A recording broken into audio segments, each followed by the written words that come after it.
I am Dr. Charles Apoki. There was a Nigerian police officer, retired traffic warden, who was denied his appeal for asylum in Canada.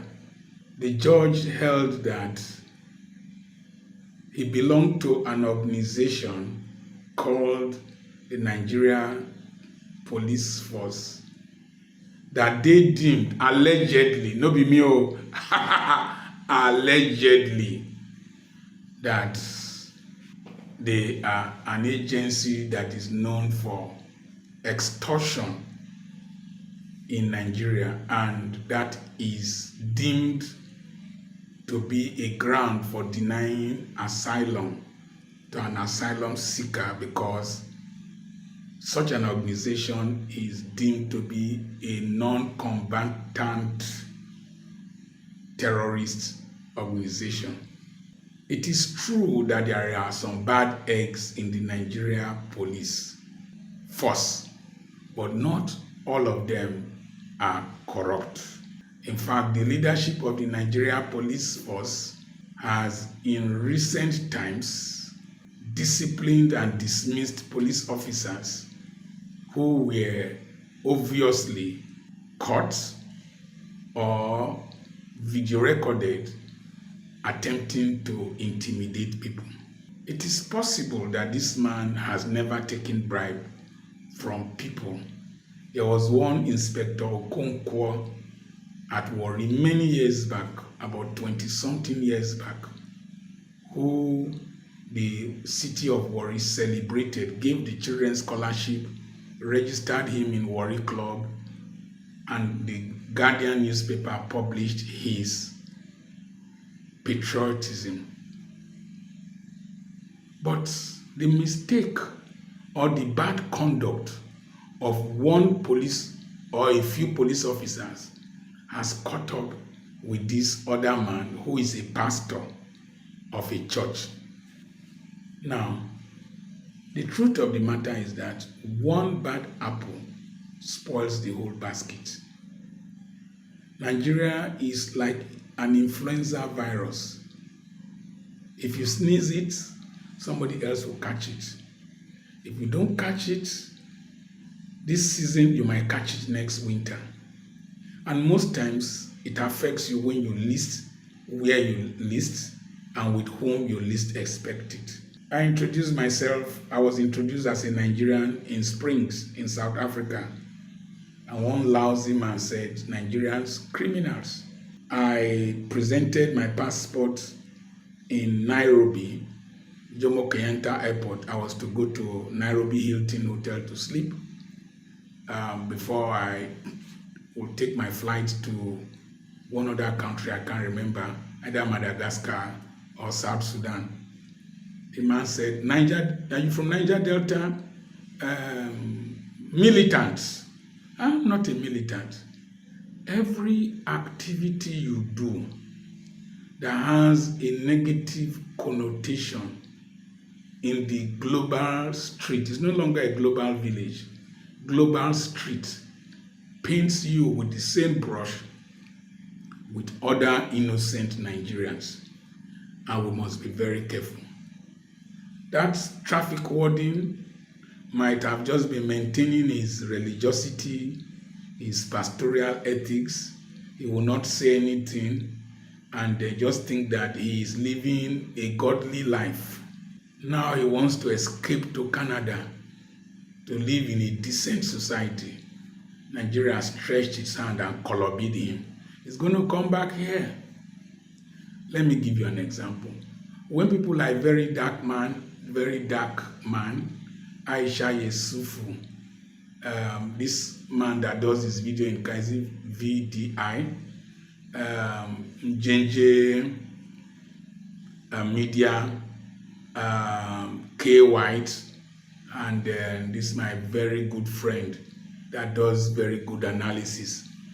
If they are talking, you will think that we are troublemakers. You will think that we are insulting authorities. You will think that, even Showore, you will think that we are rude. And some of you young men, your excuse me, your general overseers and your political slave masters will employ you to be antagonizing me on YouTube and on social media, making stupid comments. If your father did what I'm doing now, Nigeria will have been better. I have a limited time on earth here.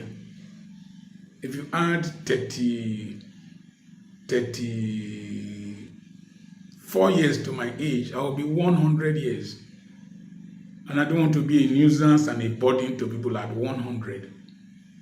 You are still young. You will feel the pain. You will feel the suffering.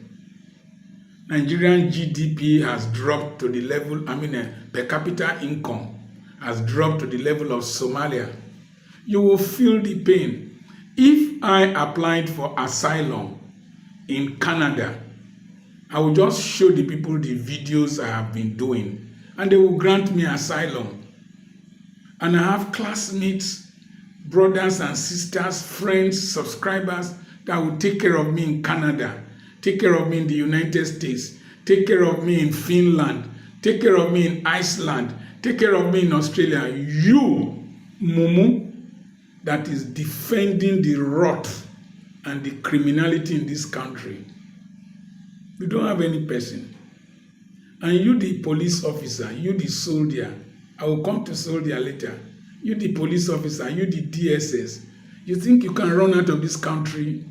You are the lower Keda, you are the Talakawas. They will drive you back. An SSA to one of the governors applied for visa. They denied him visa. They said that is another title for thuggery. They denied him visa. That we know you people, you are a thug. A professor was just jailed for falsifying results. The time is coming. INEC officials, police officers, all kinds of people in this country should be denied entry to civilized societies. But the tragedy and the hypocrisy of the Western world, if that man was a governor or a senator, or a top politician or a corrupt businessman, they will have given him permanent residency, green card or blue card or yellow card to stay in their country because it will bring money to them. It's just these low-class people, the Talakawas like me, that will be denied asylum. So note this. Nigeria will catch up with you. Better speak out. Better behave well. Better stand against oppression, corruption, and wickedness, because it will catch up with you. And in the next video I'm going to do, it will shock you how it will catch up with you. This country cannot go down the drain in our lifetime. Let's all stand up, Sorosuke. What is happening? Nigeria Konibaje, we will not allow it. Let's do something. Let's, in our little place, a little space, let's correct the ills of this nation. I remain Dr. Charles Apoki. I have a webinar coming up tomorrow by 7 p.m. You can still register. Send a message to +234 80 21 21 92 62. It's going to be very powerful. People have registered from all over the world. And we have properties for sale. Send a message to +234 80 21 21 92 62. God bless you.